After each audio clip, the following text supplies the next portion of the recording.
You've heard it all. Apps, hacks, routines, rituals. But today we're cutting the fluff. This is the only productivity tip you'll ever need. And once you hear it, you'll never unhear it. Just start. That's it. Not finish. Not perfect. Just start.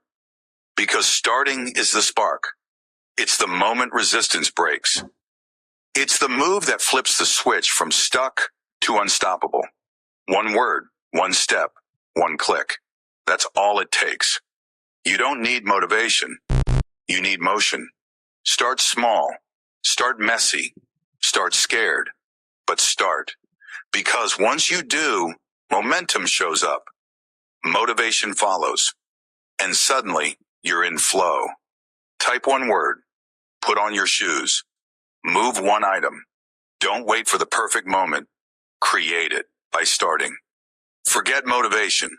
Forget discipline. Forget the hacks. Just start. Because starting is everything. Hit subscribe for more clarity, less clutter. And hey, don't just watch this. Start something. Right now.